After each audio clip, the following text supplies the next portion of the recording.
Buenas tardes. Esta sería la primera clase después de Semana Santa. Como habíamos quedado, será virtual. Entonces, aquí está el video.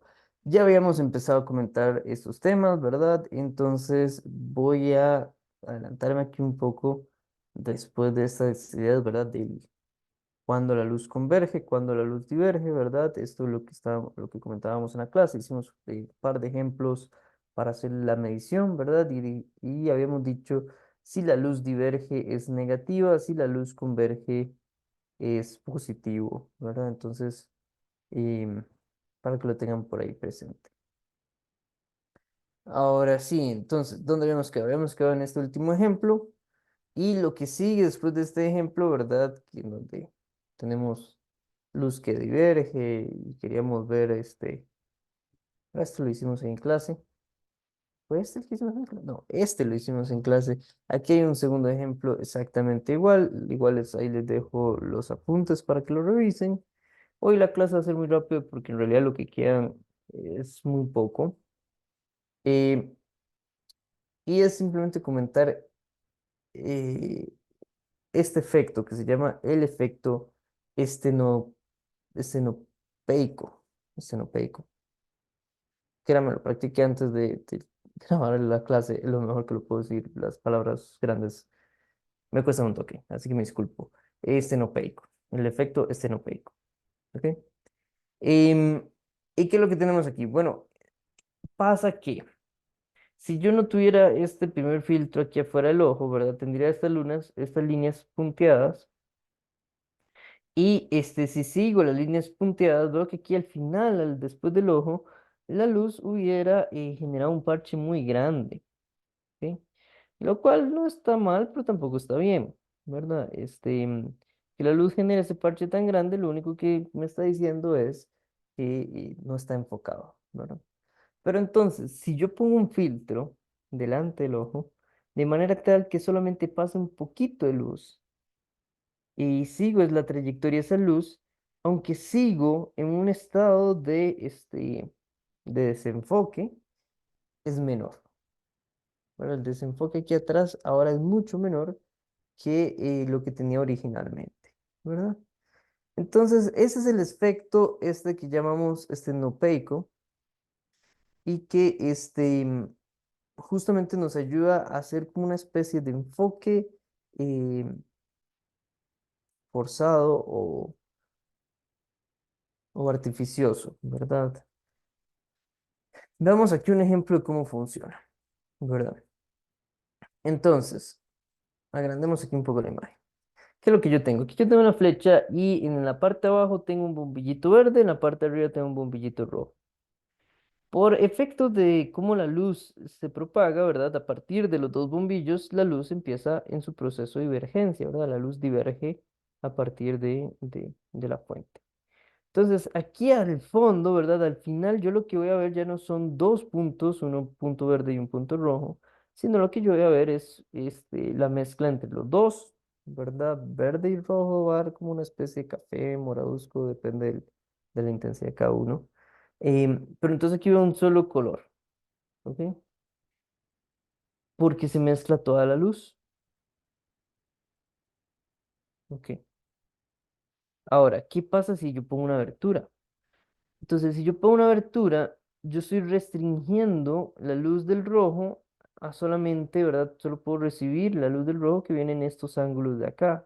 Y solo puedo recibir la luz del verde que viene en estos dos ángulos de acá. ¿Por qué? Porque si la luz viene un poquito, la luz verde viene un poquito más abajo, pega contra el filtro, ¿verdad? Que el filtro es un pedazo de papel que tapa la luz, literal. Puede ser eso. ¿Verdad? Y si viene la luz con un ángulo mayor que la apertura, entonces también pega contra el papel, entonces no pasa. Ya empiezo a separar el punto verde del punto rojo, ¿verdad? Y ahora sí tengo aquí una mancha verde y una mancha roja. Si quiero mejorar mi mancha, ¿verdad? Lo que hago es que la abertura se haga más pequeña.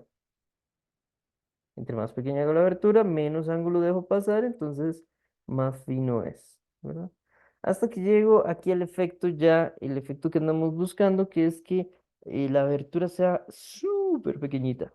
¿verdad? Y si es súper pequeñita, entonces ahora sí recupero que hay un punto rojo y un punto verde.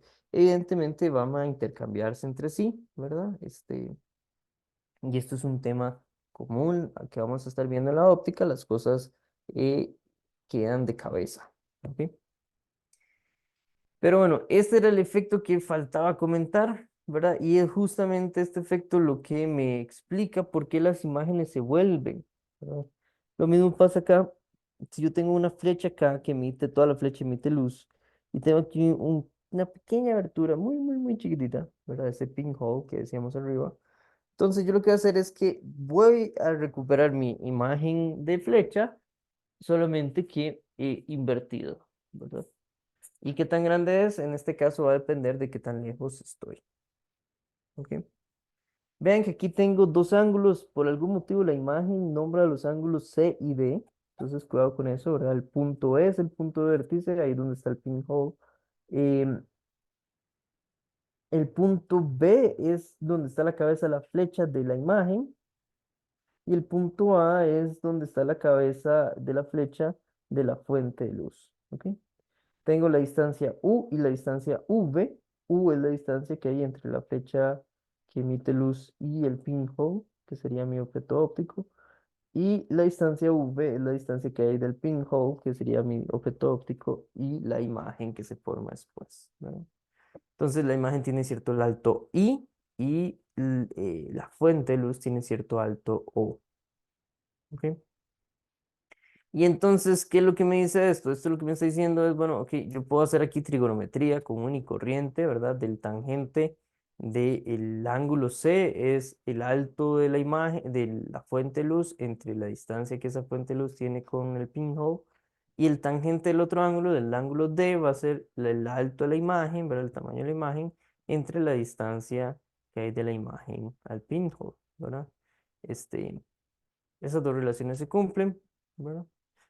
Y como son ángulos opuestos por el vértice, veanlo aquí en la imagen, ¿verdad? Tengo la línea horizontal que ambos comparten y esta diagonal es la misma para ambos, entonces son ángulos opuestos por el vértice. Entonces, tenemos estas conclusiones de por acá, ¿verdad? Como entonces el ángulo tiene que ser el mismo lado que el otro, tengo que I sobre V tiene que ser lo mismo que O sobre U, ¿verdad? En donde I es el tamaño de la imagen, V es la distancia entre imagen y mi sistema óptico, O es el tamaño de la fuente entre U, que es la distancia que hay de este, mi sistema óptico a la fuente de luz. ¿Ok? Y entonces eso lo puedo despejar. Ahora, ¿qué es lo que sigue? ¿Ok? Muy bien, eso fue lo único que nos quedó por ver de la clase anterior.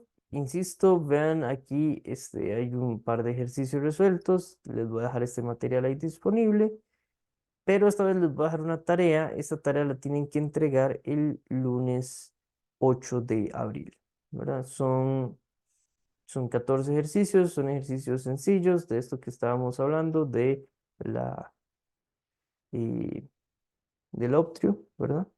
Y se calculan tal y como lo hicimos en clase. Entonces practiquen de acá y me avisan cómo les va. Si tienen alguna duda, lo podemos ver, me pueden mandar un correo con lo que hacen, con la duda que tienen y lo vemos para cualquier cosa que haga falta. ¿Ok? Espero que hayan tenido un bonito descanso durante la Semana Santa y la próxima semana hay otro video, entonces sí, nos vemos de forma digital, aunque ustedes no me vean. Pero me tienen que escuchar. Guajajaja. Nos vemos.